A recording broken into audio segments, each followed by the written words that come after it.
Eu quero dizer uma verdade aqui. Esther não era presbiteriana. Vamos começar por aí. Não era.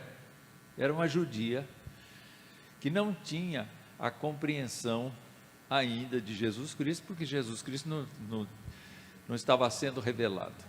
Ela viveu mais ou menos no tempo de Esdras e Neemias. Ela foi uma mulher que perdeu seus pais.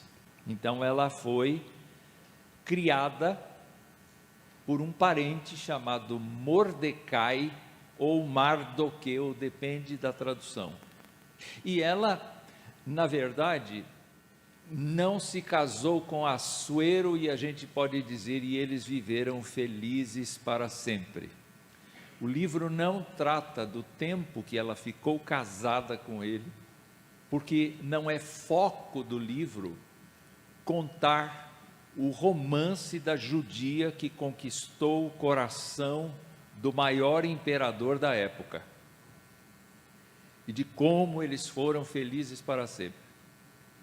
O próprio rei morreu assassinado, e ele, naturalmente, não foi um presbiteriano, ele foi um pagão, e ele estava acostumado com a multiplicidade de deuses.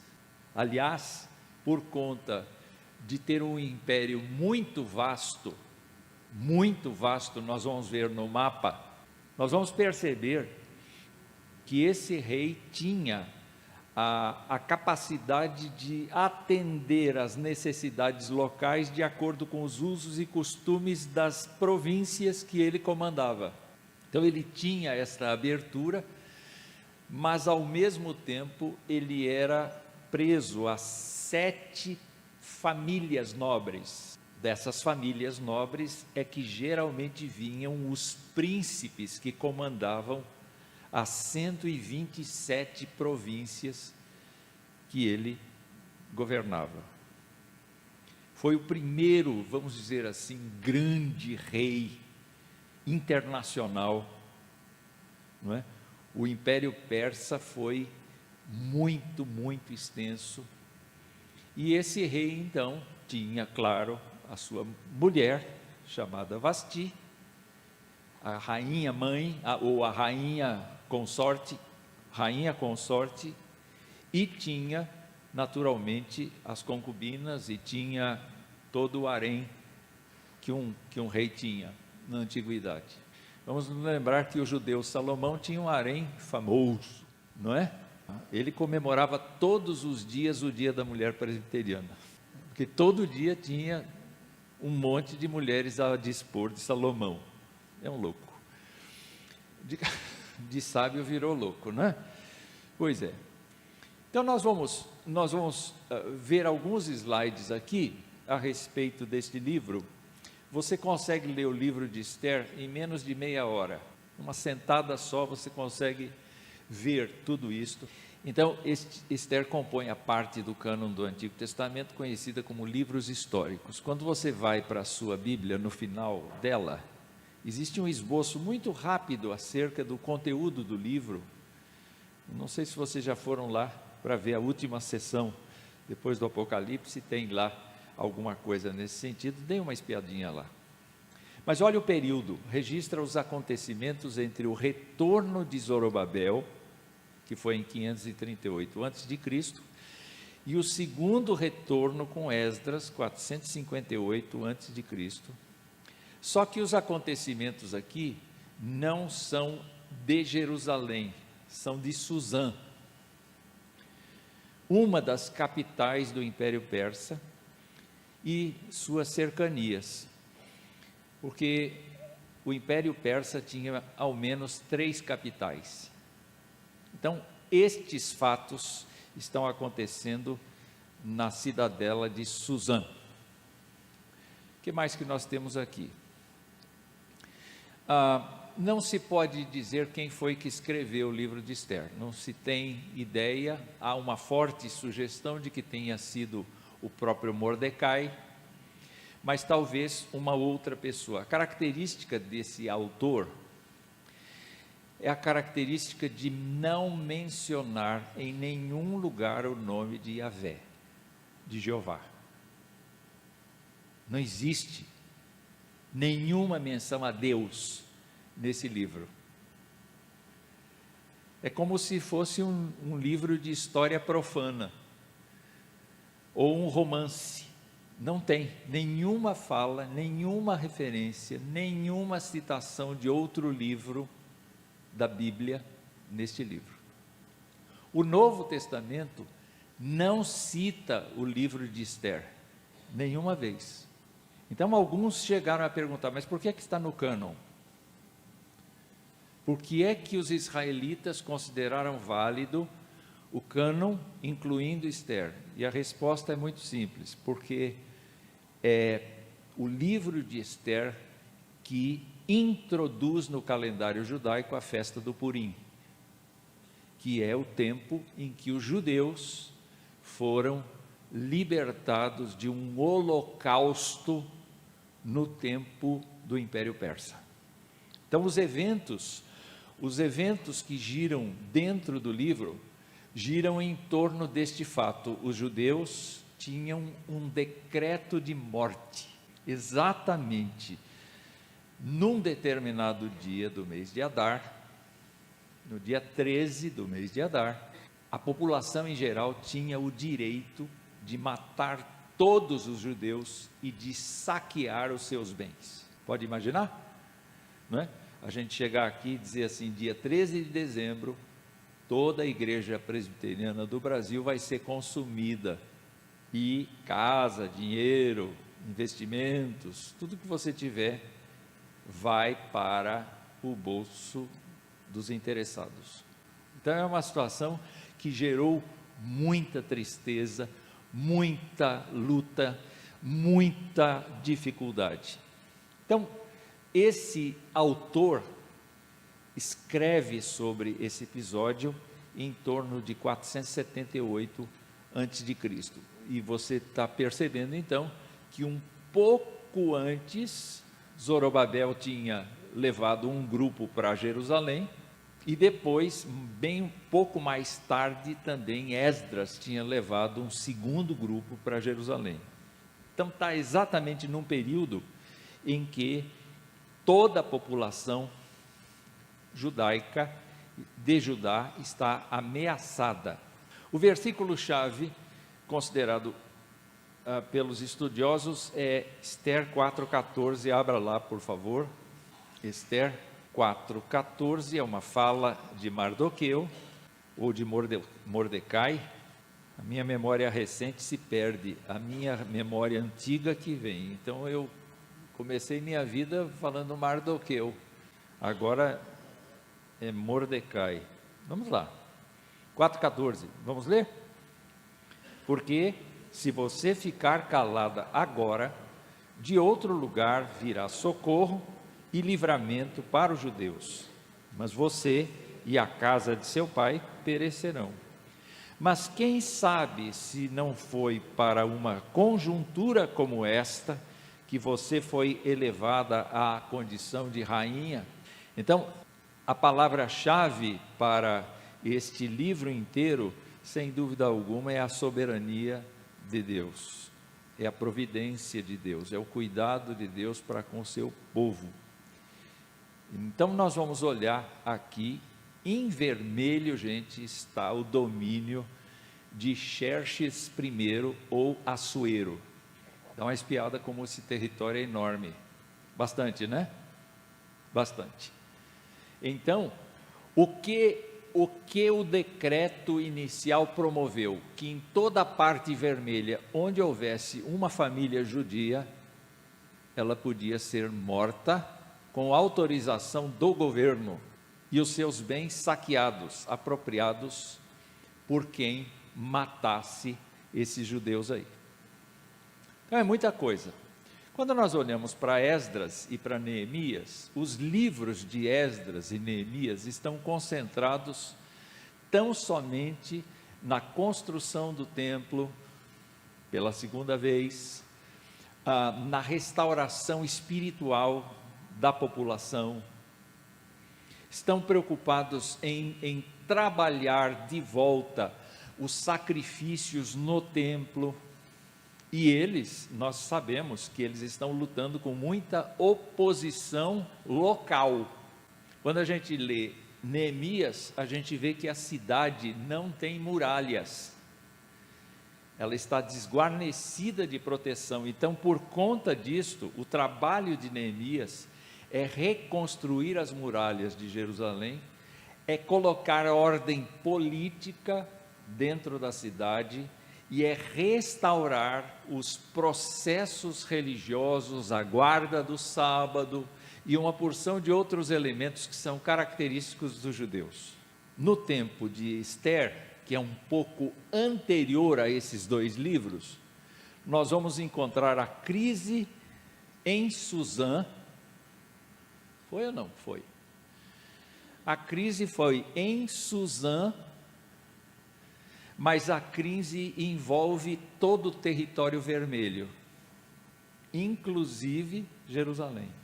Então, Sambalá, Tobias e outros que lutavam contra Israel no tempo de Neemias, e outros inimigos no tempo de Esdras, e outros inimigos, os governadores de Samaria e outros lugares em volta de Jerusalém, eles podiam se apegar a esse decreto do tempo de Esther e matar os judeus, legalmente. Não seria crime. Não seria crime. Então é uma situação internacional duríssima para os judeus. Uma parte da população voltou para Jerusalém, voltou para a Judéia, voltou para a região, uma parte só. Mas os judeus, de certa maneira, no exílio, se espalharam bastante, não é? Até existe uma fala importante. Abra lá sua Bíblia em Jeremias, no capítulo 29, e você vai ver a carta de Jeremias aos exilados, os conselhos que ele dá por instrumento, por revelação de Deus. Vamos lá, capítulo 29, a partir do verso 4. Assim diz o Senhor dos exércitos, o Deus de Israel, a todos os exilados que eu deportei de Jerusalém para a Babilônia. Olha o conselho: construam casas, morem nelas, plantem pomares, comam o seu fruto, casem, tenham filhos e filhas, escolham esposas para os filhos de vocês, deem as suas filhas em casamento para que tenham filhos e filhas, aumentem em número e não diminuam aí na Babilônia. Procurem a paz da cidade para onde eu os deportei e orem por ela ao Senhor, porque na sua paz vocês terão paz. Então, no meio dos idólatras, construam as suas casas, desenvolvam as suas famílias, cresçam numericamente. E foi o que aconteceu com eles. Os judeus se espalharam por todas as regiões, e vocês sabem que o judeu tem uma vocação de enriquecer, né? Não de enriquecer, mas de enriquecer. Não é todo judeu que chama Henrique, não é? O fato é que eles então tomaram os espaços onde era propício para eles. A gente vai encontrar sinagogas em todo lugar, pequenos lugares onde se lia a palavra, onde se cantavam louvores, onde se orava, onde se praticava o jejum. Eles faziam estas coisas em várias partes do mundo, conhecido então, porque eles foram construindo e o nome de Yahvé foi sendo louvado, foi sendo respeitado. Quando a gente então vê o livro de Esther, a gente sabe que é uma narração da história dos judeus que ainda viviam lá no exílio, como Esther e Mordecai, e que lutavam contra a hostilidade dos persas, como Amã, por conta do seu monoteísmo exclusivo a Javé, não compatível com o pluralismo persa. Os persas incentivavam a adoração do deus regional, do deus, de qualquer deus. Mas os judeus não se curvavam a esse politeísmo. Eles tinham apanhado muito com o exílio, então eles se tornaram fechados em relação a isto, a esta questão. Eles só adoravam a Yahvé. E por conta disso, eles não veneravam ninguém. A gente sente esse clima nos judeus quando Jesus Cristo aparece e diz que ele é o Filho de Deus. Existe uma imensa rejeição com essa fala. Eles não podem admitir que ninguém se faça de mesma essência, de mesma personalidade do que Deus. Eles não aceitam isso de jeito nenhum. Apanharam muito na vida e agora eles estão absolutamente fechados em relação a essa questão. E eles então lutam com isso. Agora, Ramã, essa figura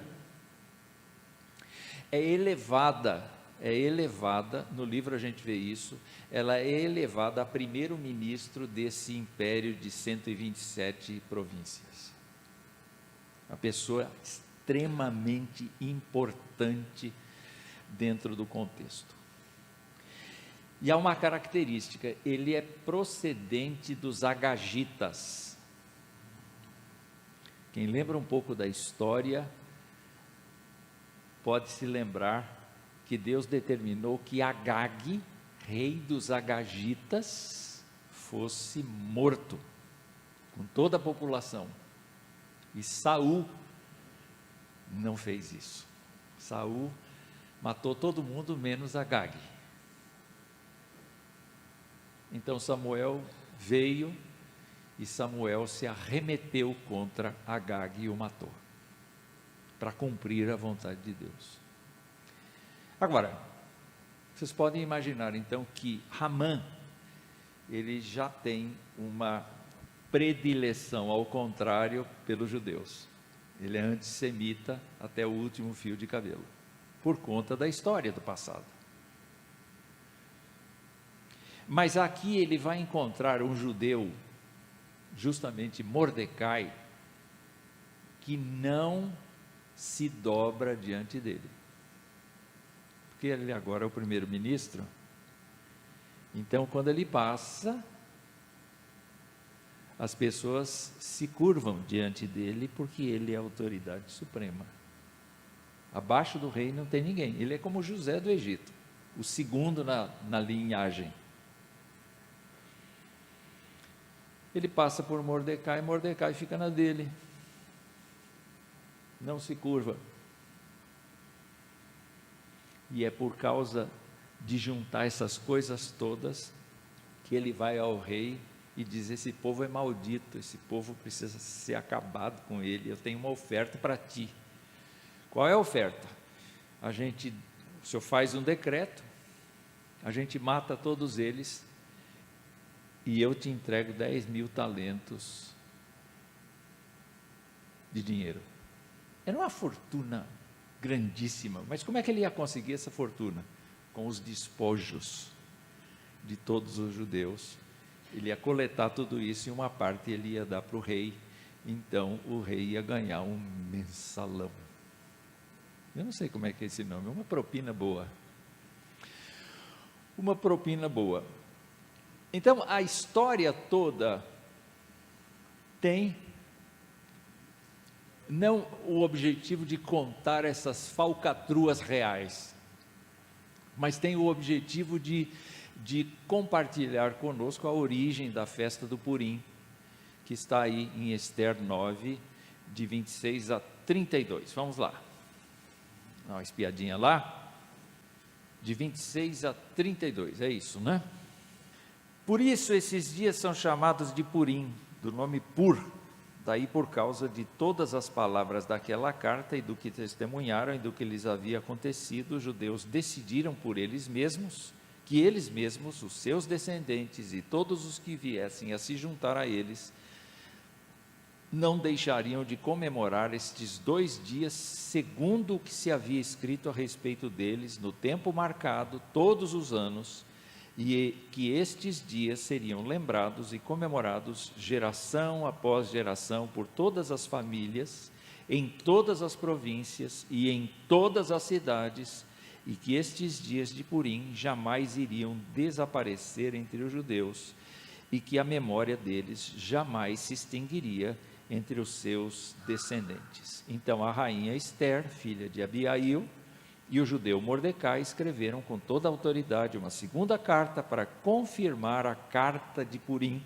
Mandaram cartas a todos os judeus, a 127 províncias do reino de Assuero, com palavras amigáveis e sinceras, para confirmar estes dias de Purim nos seus tempos determinados, como o judeu Mordecai e a rainha Ester lhes haviam ordenado, e como eles mesmos já o tinham estabelecido sobre si, sobre sua descendência, a respeito do jejum e do seu lamento. E o decreto de Ester estabeleceu estas particularidades de Purim e se escreveu no livro. Então está aí a razão fundamental deste livro estar na Bíblia. E o comentarista diz que o livro de Ester pode ser equiparado, nesse caso, para o judeu, à Torá, em termos de ordenanças e rituais, nos quais se incluem as festas. Então é muito, muito, muito importante que este livro esteja ali, no contexto do Antigo Testamento, para relembrar aos judeus, todos os anos, naquela época específica, que eles não existiriam se não fosse o livramento recebido. Então é um dia de choro, mas é um dia de gratidão, é um dia de festa, porque, afinal de contas, eles foram preservados como o povo da promessa. Então, eu vou passar rapidamente aqui os assuntos que são tratados nos capítulos. Não vai dar para a gente ler o livro de Ester aqui, mas nós temos então a rainha consorte, que é uma rainha trabalhadora, executiva. Vasti é uma empreendedora também. É uma pessoa que participa do reinado de Assuero com eficácia, porque vai se mostrar aqui no primeiro capítulo que Assuero tem planos de invadir a Grécia, e ele consegue.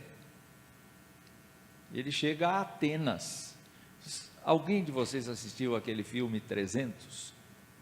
É aquele rei lá, Xerxes. Como é que um carioca fala Xerxes?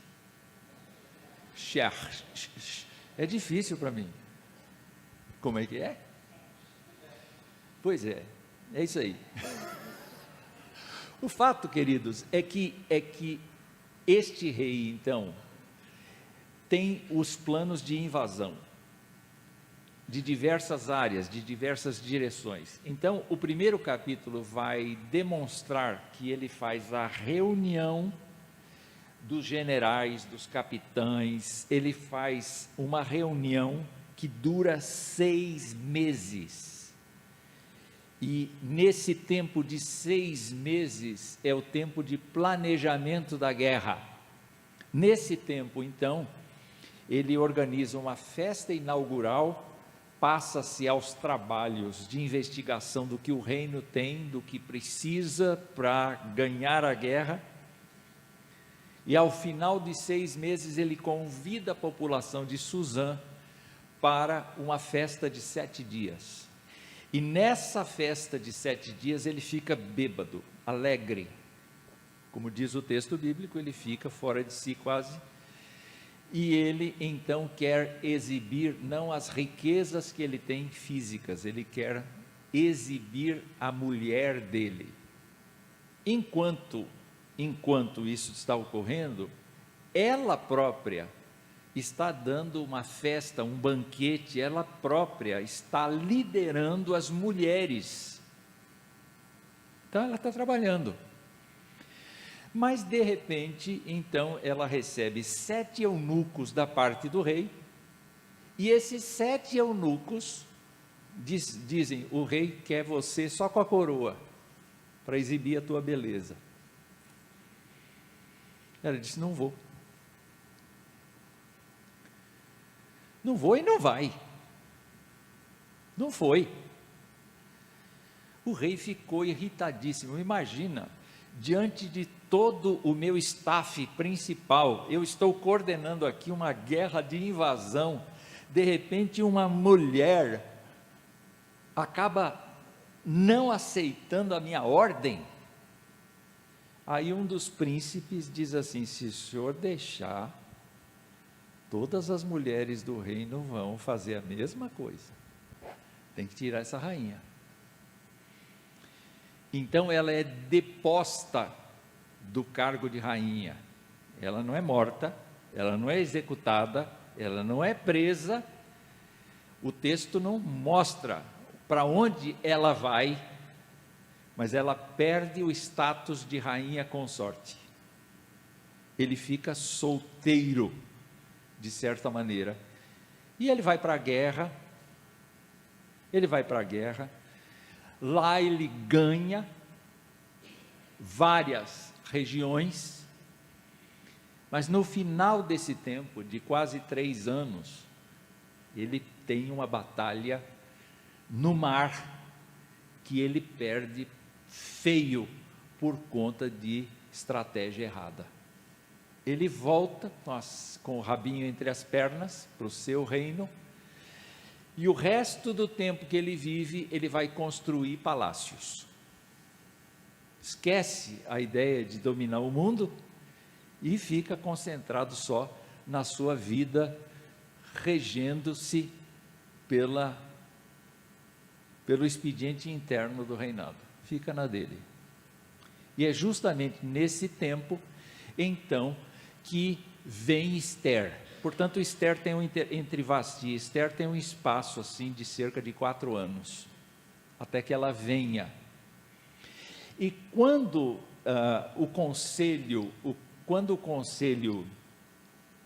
do rei, ou ao rei é dado, a gente encontra aqui a ideia de que as mulheres virgens, não importa a sua nacionalidade e não importa a sua procedência, o pré-requisito é que tem que ser bonita e tem que ser virgem.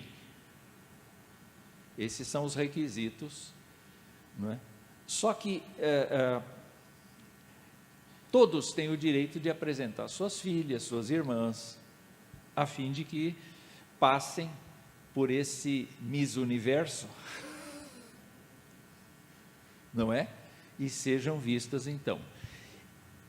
E essas mulheres então têm o direito de pegar tudo quanto é cosmético da época, tudo quanto é coisa que possa para embelezar, joias são colocadas à disposição para que elas se embelezem, para aparecer uma vez diante do rei. E o rei vai gostar ou não gostar? Deixe o seu like. Gostei ou não gostei? Como é que é? Eu não sei se ele é exigente. Eu acho que é a assessoria que faz isso. Se você pegar um executivo mesmo, ele não é essas coisas. Quem faz tudo acontecer são os assessores. Bom, de qualquer maneira, ele é um homem à toa. O rei não é moralmente assim, porque ele é subornável. Só que ele vai então pela primeira impressão, que é a visão externa da pessoa. E nós vemos então que Mordecai diz assim: minha filha, você vai ser indicada, eu vou te indicar. Eu acho interessante isso, porque ele é tocado a indicar sua filha, ele não tem a proteção. Não, você é virgem, você é bonita, mas você vai ficar fora disso, porque você é do povo da aliança, você é do povo de Deus. Nada. Não. Ele envolve Esther. E quando ele envolve Esther, Esther vai para esse harém e permanece durante quase um ano antes de ser vista pelo rei. Então, esse processo todo, ainda que a gente leia o livro em meia hora, é de vários anos, a coisa vai amadurecendo, a coisa vai crescendo, não é? A narrativa é muito sucinta, mas os fatos vão acontecendo. E aí, então, o Mordecai é o vigilante dela, ele fica o tempo todo próximo do harém. Essa é a diferença, talvez, que seja muito boa para a gente. Ele não abandona Esther, ele fica do lado. E aí o livro demonstra que nesse período, duas pessoas comentam entre si que querem matar o rei. Ele anota isso, ele diz para Esther que isso está acontecendo, e Esther, de alguma maneira, faz o rei saber dessa tentativa de assassinato. O rei investiga, confirma, manda executar esses dois traidores e registra que o ato foi denunciado por um judeu chamado Mordecai. Mas esquece, não dá nenhuma recompensa, esquece, simplesmente aquilo foi registrado e vai embora. Chegamos no Amã, e o Amã está empoderado. O Amã é uma pessoa importante, então ele passa, e os auxiliares, sempre os assessores. Você percebeu que esse judeu aí não se curva diante de você? É mesmo, ele não se curva. É um soberbo, não se curva. E o que nós encontramos aqui, então, é que Hamã bola um plano, dizendo, bom, já que eu tenho ódio no coração mesmo, e essa pessoa não se curva diante de mim, o que é que eu vou fazer? Eu vou provocar o rei, e ele consegue que o rei concorde que haja o dia 13 do mês de Adar, que todo judeu deve ser morto, por causa de um homem que não se dobra diante dele. Capítulo 3, então, mostra que Assuero assina isso, porque vai receber dinheiro, vai ganhar. Para ele não faz diferença ter judeu ou não ter judeu, para ele não é importante isso. Importante é ter dinheiro no bolso. É assim que as pessoas vivem, infelizmente. Então, diante desta situação, Mordecai fica sabendo, a Esther já tinha sido escolhida por causa da sua formosura, por causa da sua sapiência, e quero dizer que ela não se enfeitou, não, ela foi bem simples para a presença do rei. Sabe, nada de colares, nada de isso aqui, nada de nada, ela foi simples, ela foi bela como mulher, como pessoa. O apóstolo Pedro disse isso, olha, não se enfeitem com joias, com isso, mas tenham beleza interior. Esse é o grande significado da mulher forte. A mulher é bonita por dentro, pelo caráter que exibe.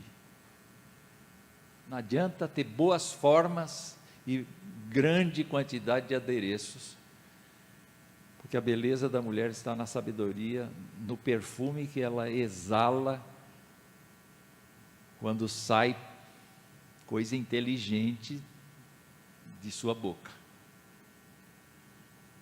O homem bonito é assim também. Quando sai coisa inteligente da sua boca. Vocês querem ver homem bonito? Não olhem as arquibancadas dos estádios de futebol, porque ali só tem urso, né? Só tem coisa desse tipo.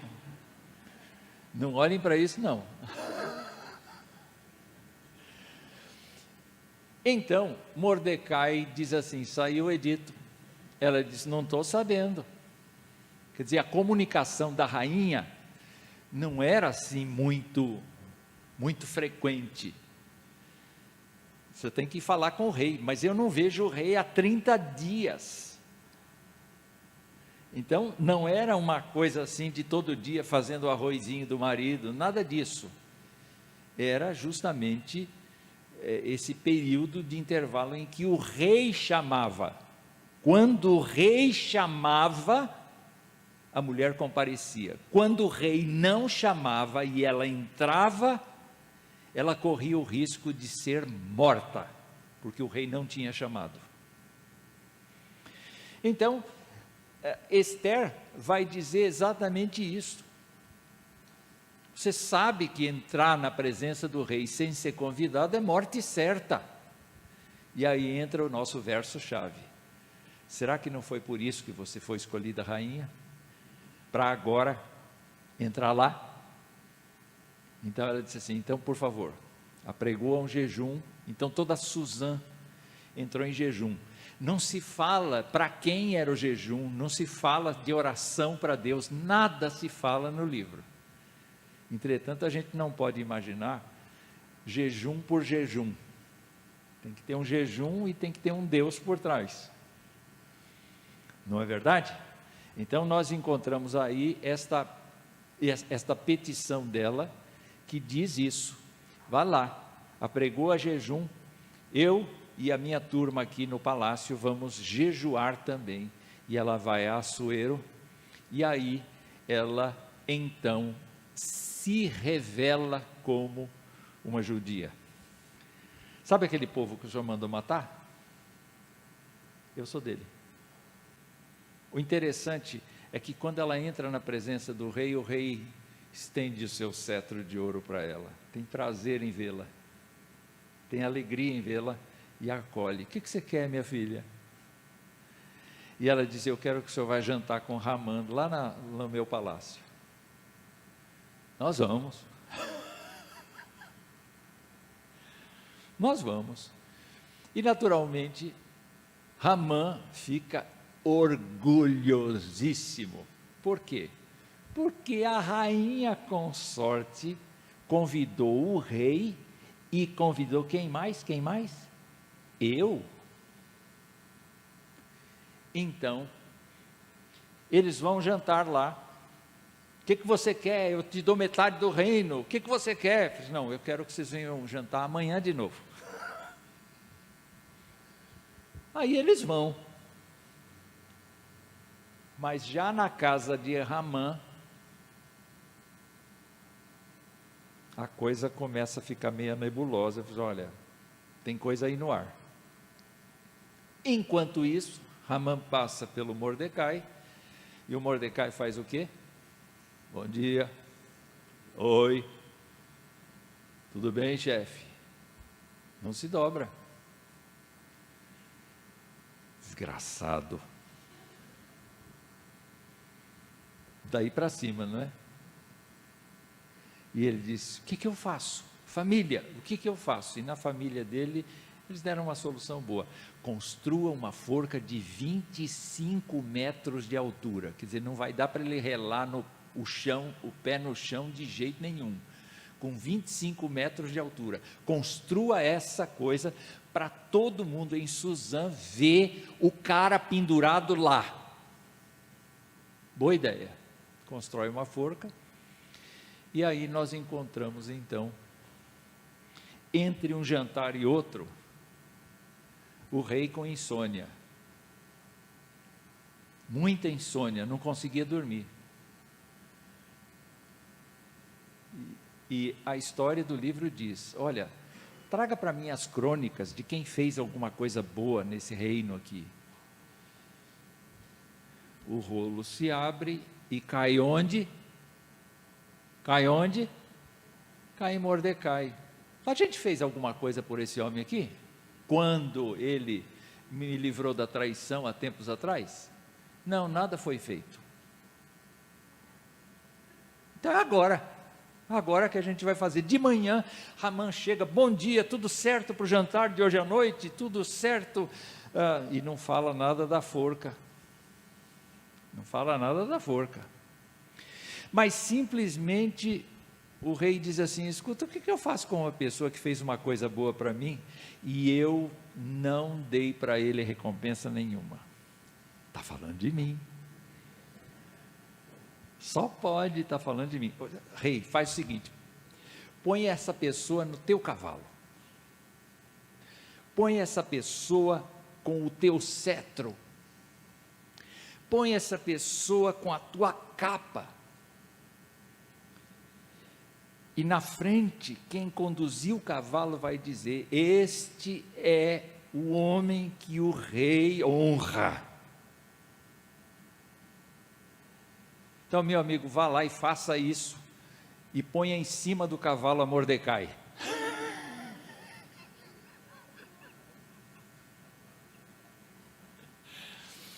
E lá vai Ramã, este é o homem a quem Deus honra, este é o homem a quem Deus honra, a quem o rei honra, e Deus também.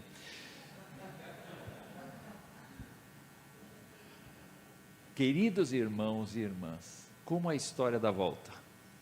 Ele chega em casa acabado, e a família diz, te prepara, porque aí vem coisa mesmo. Chega no jantar, aí Esther abre o jogo. O nosso povo foi traído por Ramã. Ramã quer a morte de todos os nossos.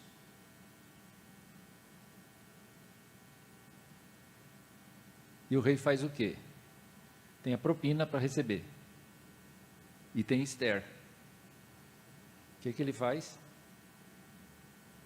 O que você faria? O rei diz assim, então morte a Ramã, pega ele, coloca na forca que ele preparou para Mordecai, pega Mordecai e põe na casa dele, e Mordecai vai ser o gerente de todas as coisas dele. Mas rei, eu tenho outro pedido a fazer. Modifica o edito, modifica o decreto. Isso eu não posso fazer. Quando um rei persa escreve uma lei, essa lei não pode ser mudada. Então, rei, concede que os judeus possam se defender. Está feito. E o rei faz outra lei, determinando que os judeus podem se defender. E sabe o que acontece? Naquele dia, os judeus estão preparados para receber quem quer matá-los. E matam. Não são os judeus que são mortos. São os inimigos dos judeus que são mortos. A coisa vira ao contrário. E os judeus não pegam os despojos de ninguém. É por isso que, então, se faz esta celebração da festa do Purim. E aí, o livro termina com pequenos versículos do capítulo 10, mostrando que Assuero e Mordecai ficaram algum tempo juntos, e nesse tempo, Mordecai foi o vice-rei de Assuero. É claro que Assuero depois foi assassinado, a gente não sabe quanto tempo Mordecai ficou, a gente não sabe quanto tempo Esther ficou, mas o que a gente percebe é que esta situação foi resolvida desse jeito. Você está enxergando aí o quê? O que você está enxergando aí neste livro? Não é? há alguns fatos aí. Deus é um sujeito oculto. O escritor ele não tem o propósito de colocar o nome de Yahvé em evidência aqui. Mas tudo quanto acontece pelas pessoas pode ser chamado de coincidência. Nós preferimos crer que nada é coincidência, porque Deus governa todas as coisas. Então, olha só o desejo de Assuero acerca de Vasti para que ela fosse deposta. Que estranho. A escolha de Esther dentre as mulheres, milhares de mulheres, vem sobre uma judia. A descoberta da conspiração do rei, ou contra o rei, por Mordecai. A presença de Esther diante de Assuero por benevolência dele. Nunca uma rainha entrava sem que o rei a chamasse. Ela entra e o rei a acolhe. A insônia do rei, a leitura das coisas. A forma como Esther prepara o ambiente para denunciar Amã. Como a vontade do rei se vira, de repente, para o primeiro homem dele, para outra posição. A disposição do rei em mudar o critério, em vez dos judeus serem mortos sem possibilidade de defesa, a defesa. E, consequentemente, a vitória dos judeus sobre os seus inimigos. Tudo isso, queridos irmãos, demonstra algumas coisas a respeito do Senhor, que nós precisamos renovar aqui. Deus é soberano sobre a história. A gente vem falando disso aqui na igreja, sem parar. Não olhe para as circunstâncias, olhe para o Senhor, porque o Senhor está fazendo a história acontecer a despeito dos homens. E o Senhor está encaminhando os seus propósitos redentivos sempre, sem cessar. Não descuida um minuto disso. A segunda coisa é que Deus providencia as suas coisas por meio de pessoas que o temem, que conhecem a sua revelação, e por meio de ímpios. Então, acredite se quiser, o crente pode sofrer, mas não sofrerá dano. Pelo contrário, o livro de Esther vai demonstrar que Deus vai cumprir sobre aqueles que o temem a sua graça e vai mantê-los para si, não necessariamente neste nosso corpo mortal, mas no plano redentivo integral. Nós podemos morrer por perseguição aqui no Brasil, não tem problema, nós estaremos guardados para viver. Nós não ouvimos hoje sobre o estado intermediário, e que os nossos irmãos de fé estão no gozo da presença do Senhor hoje. Então, olhe para Esther e traga para si a aplicação deste processo todo, ainda que a palavra Deus não tenha sido mencionada no livro, Ele estava lá, e Ele estava agindo o tempo todo, não fazendo coincidências, mas mudando a disposição dos corações das pessoas. E eu quero lembrar essa palavra de Paulo, que para mim é muito importante nessa hora. Não sobreveio a vocês nenhuma tentação que não fosse humana. Nós somos os que produzimos as tribulações. Mas Deus é fiel e não permitirá que vocês sejam tentados além do que podem suportar. E eu queria lembrar isso para vocês. Ai, eu estou sofrendo tanto, eu estou nadando no meu leito de tantas lágrimas. Eu vi isso em algum lugar hoje de manhã. Ainda assim, o seu colchão é mais resistente a essa piscina lacrimal, porque o Senhor está suportando você. Pelo contrário, juntamente com a tentação, proverá livramento para que vocês possam a suportar, ou vocês a possam suportar. O que foi pedido de Mordecai e de Ester? O livro se chama Ester, mas a gente pode perceber que o estrategista de todas as coisas não foi Ester, foi Mordecai. Tanto é que o livro termina falando não da rainha, mas falando de Mordecai. Não podemos nos esquecer que eles se mantiveram fiéis à palavra de Deus. Ainda que não haja registro disso, eles ficaram firmes. Como Daniel ficou firme. Como Neemias ficou firme. Como Esdras ficou firme.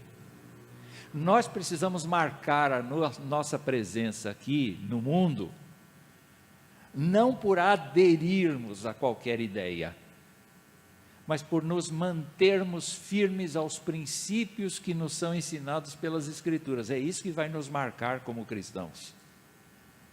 A outra coisa é que eles dispuseram das suas vidas. Mordecai ficou ameaçado de morte um sem número de vezes ali, e Ester também ficou sujeita a morrer, se Assuero não a acolhesse. Eu vou à morte, porque dado ele não querer, eu vou à morte. Então, esse apego pela vida física, o crente precisa repensar.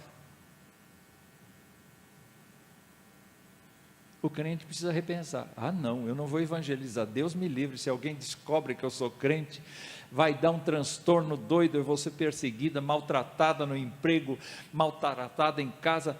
Nada disso, não tem apego. Cuide do seu corpo, mas não tem apego à sua vida física. O apóstolo Paulo dizia que ele não tinha a vida dele por preciosa. Todas as coisas ele tinha considerado esterco, por causa do conhecimento de Jesus. Então não tenha desapego pelo seu corpo, cuide do seu corpo, porque é sua responsabilidade, mas não fique com medo de perder a sua vida por causa de ser crente. E eles não tiveram isso. A outra coisa que eu vejo é que eles, o Mardoqueu, qual é o interesse do Mardoqueu em mandar dizer que tinham atentado contra a vida do rei? Era um ímpio, que morra, que exploda. Para que houvesse ordem, era necessário que o rei tivesse paz.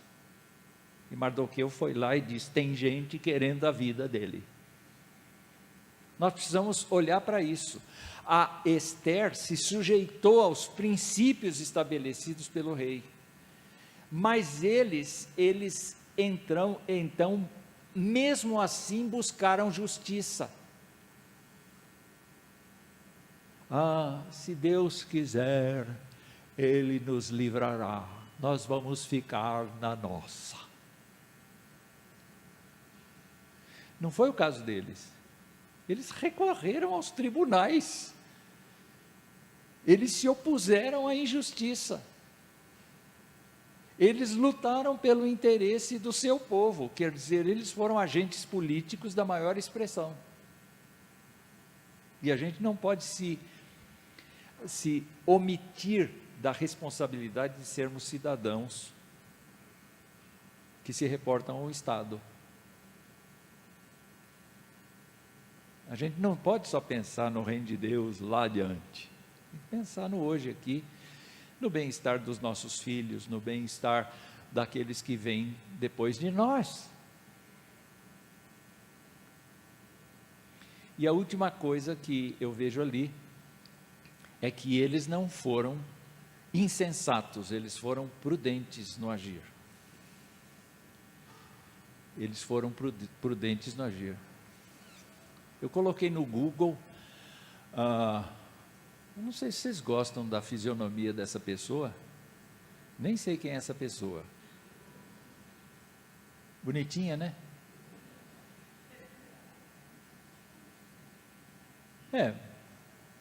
Né? O que os homens dizem? É bonitinha? Mais ou menos? O que as mulheres dizem? É bonitinha?